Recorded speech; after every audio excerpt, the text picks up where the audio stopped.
Selamat datang di podcast Dila. Discuss everything about youth.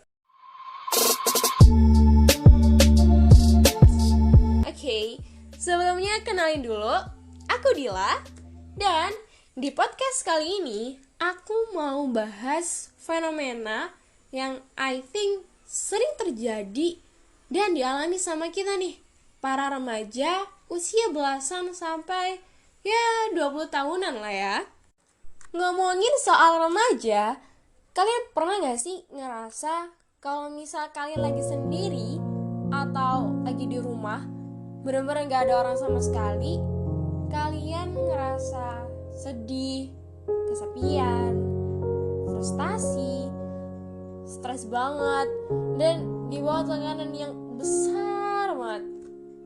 Tapi kalau misalkan kalian lagi di luar nih, misal lagi kumpul sama temen rame-rame nih, kalian tuh jadi orang yang paling heboh gitu, orang yang paling receh, ketawa yang paling keras lah pokoknya. Wah, kelihatan kayak orang yang paling bahagia di muka bumi. Jadi benar-benar tanpa beban and enjoy my life banget lah. Gimana? Pernah nggak? Ayo, jujur. Kalau aku sih pernah.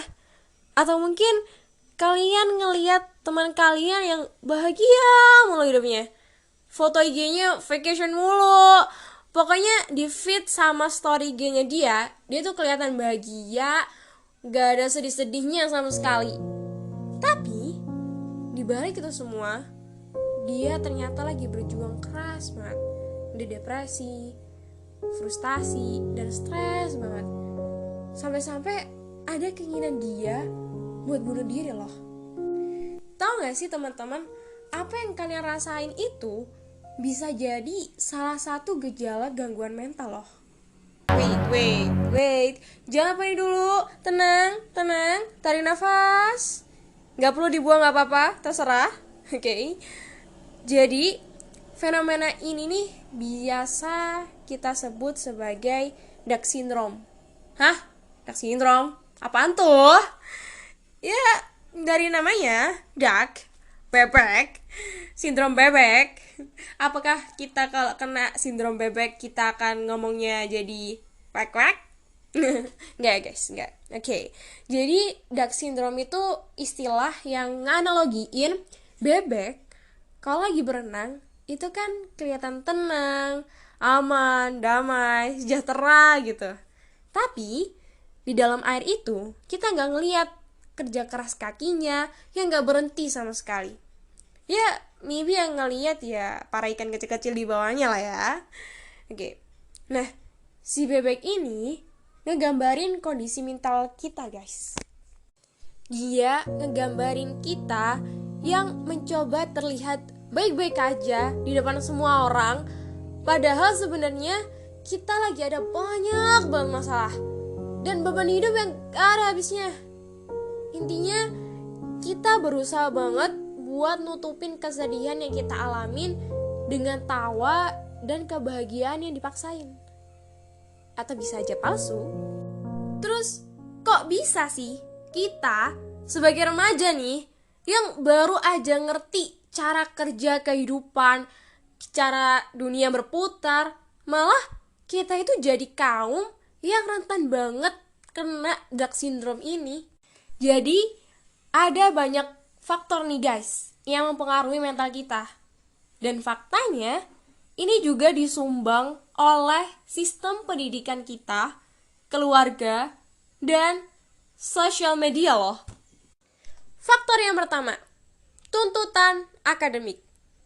Kalau kita sekolah, misal ada 15 pelajaran, dan kita dituntut buat paham semua mata pelajaran yang diajarin di sekolah, mulai dari matematika, kimia, ekonomi, sosiologi, fisika, dan sebagainya gitu. Padahal kita tuh punya minat dan bakat masing-masing. Kita nggak bisa menguasai semua itu. Mungkin kita bisa menguasai 2 atau 3 dari semuanya lah. Faktor yang kedua, ekspektasi yang terlalu tinggi dari keluarga dan teman.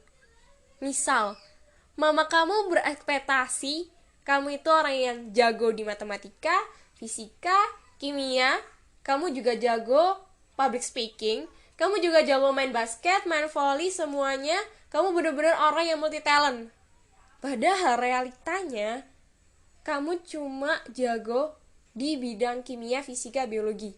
Urusan olahraga kamu cukup bisa tapi gak mahir gitu. Dan ekspektasi mereka itu jujur akan melelahkan buat mental kita. Ketiga, pola asuh helikopter. Nah, ini juga sering banget terjadi di mana orang tua merasa mereka itu punya kontrol 100% sepenuhnya kepada kita sebagai anak mereka gitu. Mereka maunya pokoknya kamu kedokteran, kamu harus pinter, kamu harus gini. Padahal sebenarnya kita juga punya hak loh. Kita punya hak untuk nentuin pilihan. Kita mau kemana, kita mau jadi apa, kita sukanya apa gitu. Yang keempat, ada pengaruh dari media sosial, misal Instagram, Twitter, Facebook, dan lain sebagainya. Dan menurut aku, ini adalah faktor yang paling berpengaruh. Kenapa? Karena gue pribadi dulu ketika ngeliat orang post kebahagiaan mereka lagi mengunjungi suatu tempat, gue juga pengen ngerasain kebahagiaan yang sama. Gue juga pengen pergi ke tempat itu gitu. Dan ujung-ujungnya gue malah ngebandingin kehidupan gue dan dia. Kayak ya ampun, kehidupan dia indah banget ya, dia bisa jalan-jalan, hidupnya kayak tanpa stres banget, sedangkan gue di sini penuh tugas, ada lomba-lomba, kayak ditekan sana sini dan sebagainya gitu. Dan ini juga nimbulin insecurity yang gak ada habisnya gitu. Kan kemarin rame tuh insecure. Nah itu dia. Yang kelima, perfeksionisme. Hayo, siapa di antara kalian yang punya jiwa perfeksionisme? Angkat tangan. Ayo, siapa? Oke. Jadi perfeksionisme itu nggak terlalu buruk.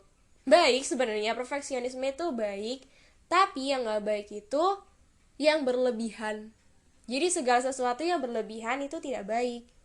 Kalau misalkan perfeksionismemu terlalu tinggi, kalau ada yang cacat sedikit aja, pasti kayak gak boleh kayak gini. Nah, itu pasti akan melelahkan banget buat mental kita gitu.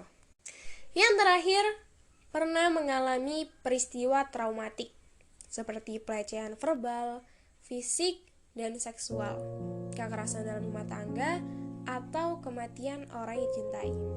Ya, itu semua adalah peristiwa yang sangat traumatik dan menyedihkan ya.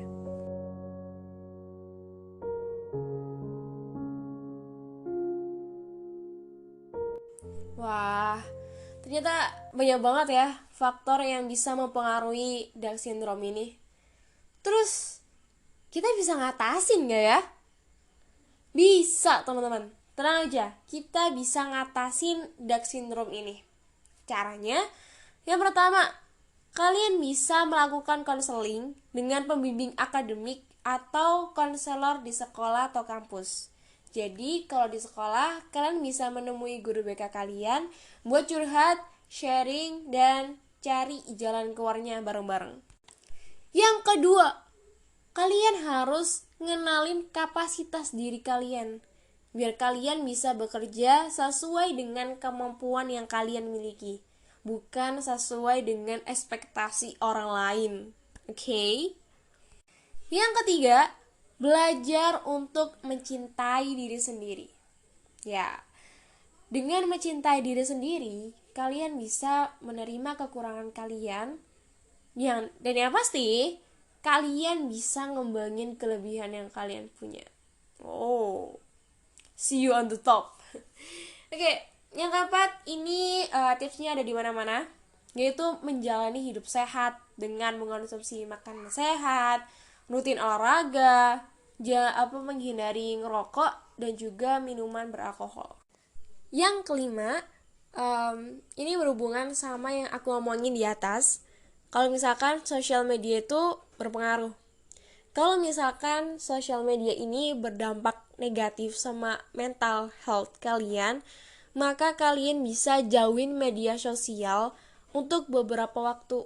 misal seminggu, 2 minggu, atau mungkin sebulan gitu. Sesuaiin aja sama kebutuhan kalian. Oke? Yang terakhir dan yang paling penting adalah mendekatkan diri pada Tuhan Yang Maha Esa. Karena dengan kita dekat sama Tuhan, hidup kita bisa jadi lebih tentram, lebih damai. Karena ketika kita mengalami masalah hidup, kita punya tempat untuk curhat. Kita ada tempat untuk berdoa, untuk meminta, untuk mencurahkan semua keluh kesah kita gitu. Bayangkan kalau misalkan gak dekat sama Tuhan. Ketika kamu mengalami kesulitan, kamu gak tahu harus minta sama siapa, kamu gak tahu harus mencurahkan semua ini ke siapa gitu. Cause hidup itu kan emang gak adil buat semua orang. Sometimes kita akan mengalami fase terburuk, tersuram, dan menyakitkan dalam hidup kita. But one day, ketika kita berhasil melewati fase terkelam dalam hidup kita, justru momen yang menyakitkan itu adalah momen yang paling berkesan dalam hidup kita. Why? Karena dari situ kita tahu kalau misalkan kita itu adalah orang yang kuat. Dan aku bangga karena aku berhasil berjuang sekuat tenaga buat melewati semua cobaan itu. So, stay healthy, not only your body, but also your mental health. I'm Nurul Fadila. Thank you for listening my podcast. See you.